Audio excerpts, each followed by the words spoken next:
दोस्तों स्वागत है आपका। आज हम बात करने वाले एक ऐसे आईएएस के बारे में जिसके बारे में जान के आपको खुशी होगी। और वो आईएएस ऑफिसर जिसने बचपन बेहद गरीबी में काटा।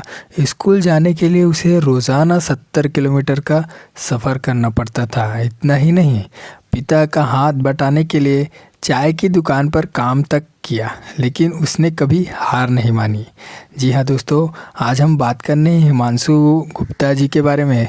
तो चलिए बिना किसी देरी के इस वीडियो को स्टार्ट करते हैं।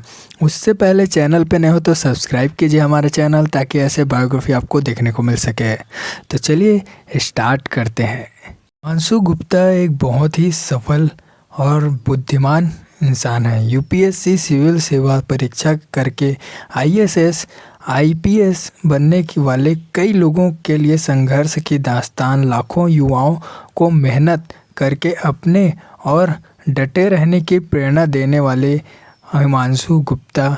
आज हम एक ऐसे आईएएस की कहानी लेकर आए हैं जिसने स्कूल जाने आने के लिए हर दिन 70 किलोमीटर की सफ़र किया, पिता के साथ दुकान पर चाय भी बेची, लेकिन कभी हार नहीं मानी। हम बात कर रहे हैं आईएएस अधिकारी हिमांशु गुप्ता जी के बारे में। उत्तराखंड के हिमांशु गुप्ता साल 2020 में आईएएस बने। यूपीएससी में उनकी ऑल इंडिया 139वें रैंक थी। वह मूल रूप से सीतारमगंज के रहने वाले हैं। उनके पिता चाय के ठेला लगाते थे, जिस पर अक्सर हिमांशु भी बैठा करते थे। यहाँ वह अखबार भी पढ़ा करते थे। धीरे धीरे उनका रुझान भी आईएएस आईपीएस में बढ़ने लगा। वह घर से 35 किलोमीटर दूर पढ़ने जाते थे। इस तरह उन्हें हर दिन 70 किलोमीटर का सफ़र तय करना पड़ता था। स्कूलिंग के बाद हिमांशु उत्तराखंड से दिल्ली आ गए और यहाँ डीयू के हिंदू कॉलेज में एडमिशन लिया। यहाँ ग्रेजुएशन करने वाले पहले और अपने परिवार से पहले व्यक्ति थे। उन्होंने हिंदू कॉलेज टॉप किया। उन्होंने कॉलेज की फ़ीस के लिए कोचिंग भी पढ़ाया। हालांकि यूपीएससी की तैयारी के लिए उन्हें कोई कोचिंग नहीं मिल रही थी। साल 2018 में उन्होंने पहली बार ही यूपीएससी सिविल सेवा परीक्षा पास कर ली। उन्होंने इंडियन रेलवे सर्विस मिला और 2019 में उन्होंने एक बार फिर परीक्षा दी। इस बार वह आईपीएस बने। 2020 में दूसरी बार परीक्षा में बैठे। इस बार मेहनत रंग लाई और वह आईपीएस बनने के लिए कामयाब हो चुके थे। हिमांशु गुप्ता बताते हैं कि जब भी मेरे सहपाठी चाय की दुकान के पास से गुजरते थे तो मैं छिप जाया करता था, लेकिन एक दिन किसी ने देख लिया और चाय वाला कहकर मजाक उड़ाया जाने लगा। लेकिन उन्होंने इस पर ध्यान नहीं दिया। इसकी बजाय वह पढ़ाई पर फोकस किया। जब भी समय मिलता काम में पिताजी की मदद करते थे। हिमांशु गुप्ता अपने यूपीएससी की तैयारी के लिए कोई कोचिंग ज्वाइन नहीं की थी। हिमांशु गुप्ता खुद से यूपीएससी की तैयारी करते थे और अलग अलग सोर्स से जानकारी इकट्ठा करते थे। आपको बता दें कि हिमांशु यूपीएससी एग्ज़ाम में 2 बार असफल हो चुके हैं। तीसरे अटेम्प्ट में 2019 में उन्होंने 304वीं रैंक हासिल की। हिमांशु के पिता की एक छोटी सी चाय की दुकान थी।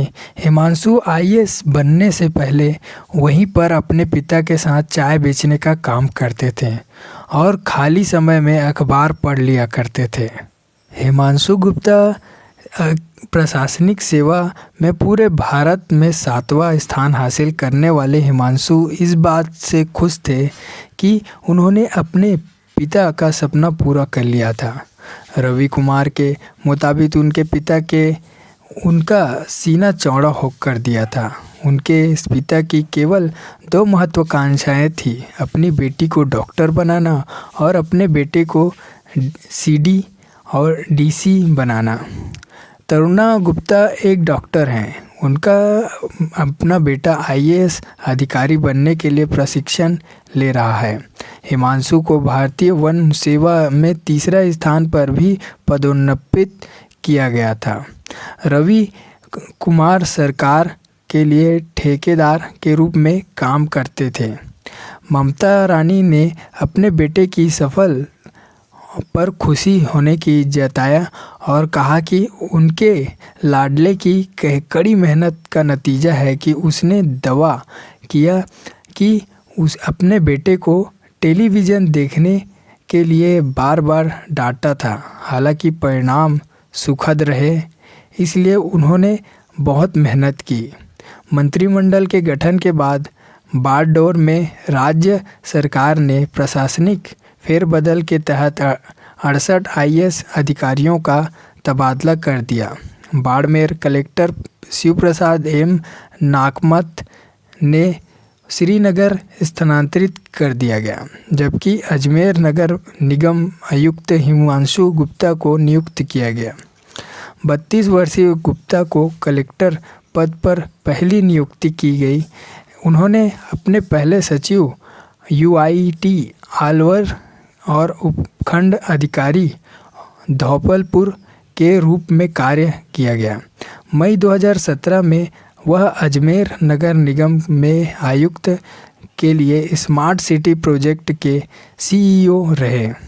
अप्रैल 2021 में 2012 बैच के भारतीय प्रशासनिक सेवा के अधिकारी हिमांशु गुप्ता ने भरतपुर जिले कलेक्टर का पदभार संभाला और पदभार ग्रहण करने के बाद गुप्ता ने कहा कि जिले वासियों को राज्य सरकार की जन कल्याण योजनाओं से जोड़कर लाभान्वित करना तथा जिले की स्थानीय समस्याओं का आपसी समन्वय से समाधान करना उनकी प्राथमिकता है।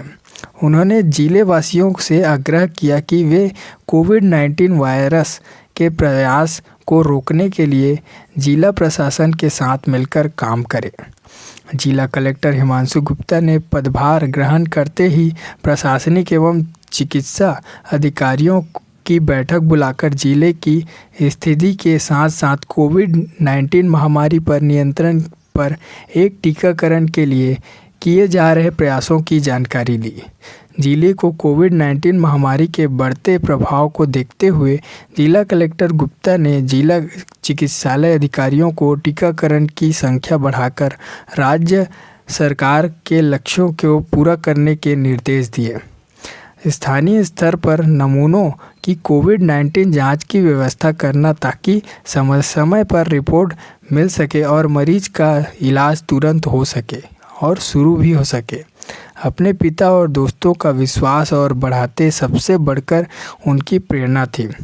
दोस्तों के भरोसे ने उसे आत्मविश्वास दिया और परिणाम स्वरूप वह सफल हुआ। तो दोस्तों, आपको हिमांशु गुप्ता जी के बारे में जान के आपको कैसा लगा हमें कमेंट करके ज़रूर बताइए और चैनल पे नए हो तो सब्सक्राइब कीजिए। अगर कोई UPSC की तैयारी कर रहा हो तो हमें कमेंट करके ज़रूर बताइए ताकि ऐसे मोटिवेशन वीडियो आप तक जल्दी से जल्दी लाते रहें। तो मिलते हैं नेक्स्ट वीडियो में। आज के लिए धन्यवाद।